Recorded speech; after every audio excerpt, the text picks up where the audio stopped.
안녕하십니까. 칸중국 코리아 이태윤입니다. 10월 27일 새벽 중공 국무원 전 총리 리커창의 사망 소식이 전해졌습니다. 사건이 너무 갑작스럽게 일어난 만큼 그의 사망 원인에 대해서도 많은 추측이 나오고 있습니다. 국제인권협회 이사이자 독일의 중국 전문가 우원 씨는 칸중국과의 인터뷰에서 중공이 밖으로 나타나지 않게 조작하여 리커창의 사망 원인이 미스터리가 됐다. 서구 국가에서는 지도자에게 질병, 입원 등 신체적 이상이 있으면 이를 공개한다. 그러나 중국에서는 이러한 일들이 비밀이 된다. 그래서 어떤 일이든 일어날 수 있다. 리커창이 실제로 심장마비로 사망했을 수도 있고 살해당했을 수도 있다고 말했습니다. 우원 씨는 만약 리커창이 심장마비로 사망했다면 그가 그동안 많은 심적 타격을 받았을 수 있다는 의미이며 한 사람이 많은 심적 타격을 받으면 심장에 무리가 가고 문제가 생기기 쉬우므로 급성 심장마비로 사망할 가능성이 높다고 말했습니다. 중공 공식 언론 보도에서 리커창 전 총리는 전혀 중시되지 않는다는 것을 볼 수 있다. 리커창 사망 이후에 CCTV 헤드라인은 여전히 시진핑을 홍보하는 내용이 주를 이루었고 리커창의 사망 소식은 콘으로 밀려났다. 제20차 당대회에서 후진타오가 회의장에서 끌려나간 사실에서 알 수 있듯이 리커창뿐만 아니라 실제로 단파 출신 전체가 탄압받았다. 리커창 총리는 총리 재임 10년 동안 장기간의 억압으로 인해 심장 건강이 나빠졌다라고 말했습니다. 또 다른 홍콩 시사평론가 류시량은 리커창과 시진핑의 학력 내공 차이가 매우 크다. 리커창은 자기 능력으로 베이징 대학에 입학했으며 사실상 실력파다. 반면 시진핑은 대학에 무시험 입학했고 지식이 많지 않다. 두 사람의 사고방식도 큰 차이가 있다라고 지적했습니다. 류시랑은 학력, 경력, 재능을 본다면 단파의 리커창이 중국의 최고 지도자가 되었어야 하지만 장점인 파는 단파가 더 강력해지는 것을 원하지 않았기 때문에 시진핑을 중국의 최고 지도자로 만들었다. 시진핑이 집권한 뒤 권력을 한몸에 쥐면서 중공 역사상 권력과 세력이 가장 약한 총리가 탄생했다고 말했습니다. 중공 체제 내에서 좋은 사람들은 살아남을 수 없고 당파를 만들고 용감하게 싸우지 않으면 권력의 중심에서 밀려날 것이다. 원자바오가 그랬고 리커창도 그랬다. 깨끗하고 자존심이 강한 사람은 큰 장독 안에서는 아무것도 성취할 수 없다 라고 말했습니다. 최근 몇 년 동안 시진핑의 일련의 정책은 인심을 잃게 했고 이미 제20차 전국대표대회 이전에 시진핑이 내려오고 리커창이 올라간다는 말이 사람들의 입에 오르내렸습니다. 한편 올해 중공 제11차 국경절 만찬에서 시진핑이 연설문을 보고 즉석에서 떠오른 생각을 발표한 것으로 전해졌습니다. 시진핑은 제20차 전국대표대회에서 권력 이양은 평화적인 권력 이양으로 위헌도 반칙도 아니다. 제20차 전국대표대회 과정에서 상무위원회 회의는 비공개 회의였으며 상무위원과 참석자 외에는 아무도 당과 국가의 정책 결정 비밀을 알지 못하고 후진타오 동지도 알지 못한다. 그래서 후진타오 동지가 회의장에서 다소 무례한 모습을 보인 것을 모두가 보았다. 연단에 있는 동지들은 내막을 알고 있어 매우 침착했다. 나중에 나는 리커창에게 그의 집에 가서 직접 설명해 주라고 했고 그제야 후진타오 동지의 상태가 안정되었다. 리커창과 왕량은 모두 좋은 동지지만 나와 관념적 차이가 있다. 그러나 그들은 투쟁을 벌이지 않았기 때문에 보시라이와 저우융쾅 같은 결말을 낳지 않았다. 시진핑은 또 리커창이 얼마 전 둔황에 참관하러 갔는데 그곳이 활기차 보였다며 재방문을 신청했을 때 나는 바로 승인해 주었다. 왜냐하면 그는 좋은 동지이기 때문이다. 송핑, 후진타오, 리커창, 원자바오 등 원로 동지들은 자기의 관점을 고수할 수 있고 자신의 관점을 유지할 수 있으며 당파를 형성하지 않고 내부 투쟁도 벌이지 않아 당 중앙에 혼란을 주지 않았다. 그리고 당내 분열을 일으키지 않았다 라고 말했습니다. 시사평론가 청샹은 리커창이 은퇴한 후에도 어디를 가든지 시진핑의 승인을 받아야 한다는 중요한 메시지를 던진 것이라고 해석했습니다. 그는 리커창이 퇴임한 후 행동이 자유롭지 않았다는 것을 알 수 있다 라고 말했습니다. 외부 세계는 리커창과 후야오방을 비교합니다.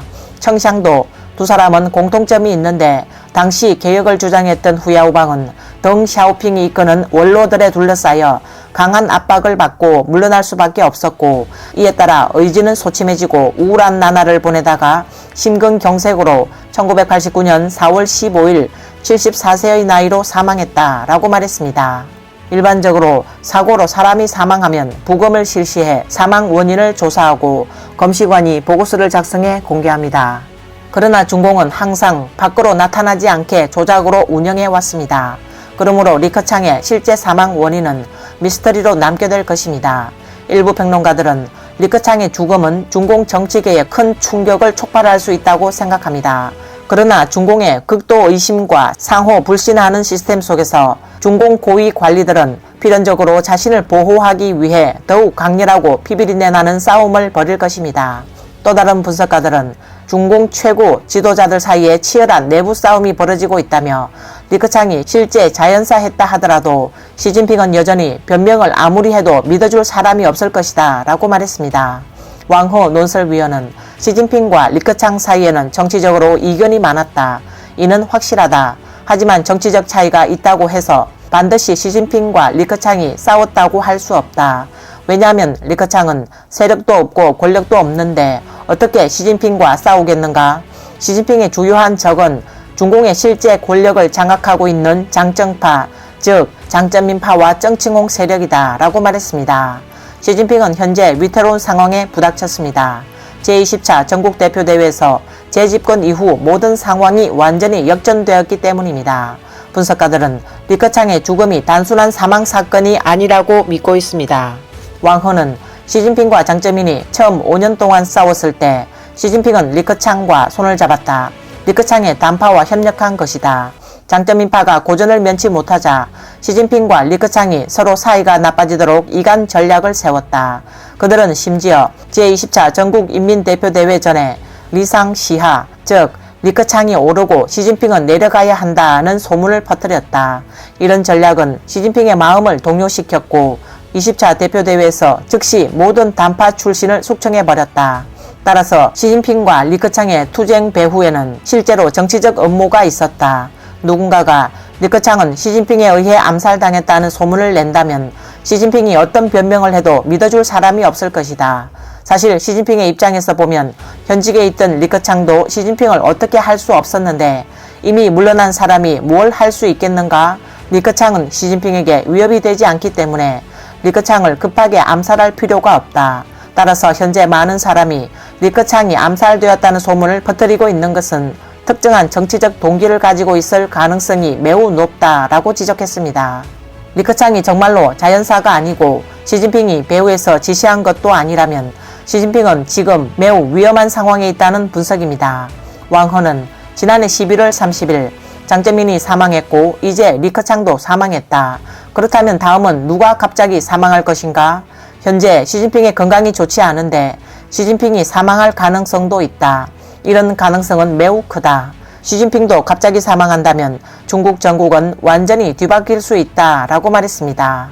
아폴로닷컴 기자는 이와 동시에 사람들이 중공 역사상 몇 가지 주요한 사건에 대해 말하기 시작했다며 많이 논의되는 것이 1976년 중공의 3대 거물 주원래, 주더, 마오쩌둥의 죽음이라고 전했습니다. 기자는 1976년 3월 8일 길림성에 엄청난 운석비가 쏟아지는 천문 현상이 발생했습니다. 길림성에 운석비가 내리자 엄청난 굉음이 수백 마일 떨어진 곳에서도 선명하게 들렸으며 큰 굉음과 진동으로 수많은 주택의 유리창이 깨졌습니다. 올해만 해도 중국 곳곳에 운석비가 대규모로 내렸습니다. 중국의 전통설에서는 하늘과 인류가 하나이며 하늘에서 운석이 떨어지는 것은 인류에게 큰일이 일어날 징조라고 믿었습니다. 유성은 사회 불안의 전조로 여겨져 종종 정권 교체와 연결되기도 합니다. 1976년 4월 22일 마오쩌둥은 자신의 수행비서 맹거문에게 신문을 읽어달라고 부탁했습니다. 그는 길림성 하늘에서 운석이 떨어졌다는 소식을 듣고 오랫동안 멍하니 생각했습니다. 마오쩌둥은 맹거문에게 역사상 많은 위인이 죽기 전에 하늘에서 운석이 떨어지는 징조가 나타났었다고 말했습니다. 당시 무신론으로 가득 차 있던 맹거문은 마오쩌둥의 행동에 놀라고 이해하지 못했는데 맹거문은 그것을 믿지 않았으며 모두 고대인들이 꾸며낸 것이라고 말했습니다. 마오쩌둥은 잠시 생각에 잠겼다가 질문하듯 말했습니다. 왜 고대인들은 이런 것들을 지어냈을까? 권진롱이 쓴 마오쩌둥의 말년에 따르면 그는 당시 상황을 이렇게 묘사했습니다. 마오쩌둥은 감정에 휩싸였고 그의 얼굴에는 일종의 생각과 염려, 불안감이 보였다. 마오쩌둥은 중국에서는 전인 합일이라는 사상학파가 있다. 인간 세상에 큰 변화가 있을 때 자연은 우리에게 무엇을 보여주어 예측할 수 있게 하며 좋은 일은 길조, 나쁜 일은 흉조가 나타난다고 말했습니다. 마오쩌둥은 이어서 하늘이 흔들리고 땅이 흔들리고 하늘에서 큰 돌이 떨어지면 사람이 죽게 된다. 삼국연의에서 제갈량과 조은이 죽을 때도 하늘에서 돌이 떨어지고 깃발까지 부러졌다. 마오쩌둥이 이 말을 하면서 드물게 흥분한 목소리로 말했습니다. 몇 달 뒤 마오쩌둥은 사망했습니다. 한동안 중국인들은 변혁을 요구해왔습니다. 네티즌들은 사람들의 억울함이 너무 많다고 잇따라 댓글을 달았고 중국인만이 고통받는 것이 아니라 중공은 전 세계에 재앙을 퍼뜨리고 있다. 하나님은 눈을 뜨셔야 합니다. 또 정부가 바뀌면 중국 국민에게는 축복이다. 공산당이 없어져야 새로운 희망이 있을 것이다. 라고 댓글을 달았습니다. 이번 영상은 여기까지입니다. 시청해주셔서 감사합니다.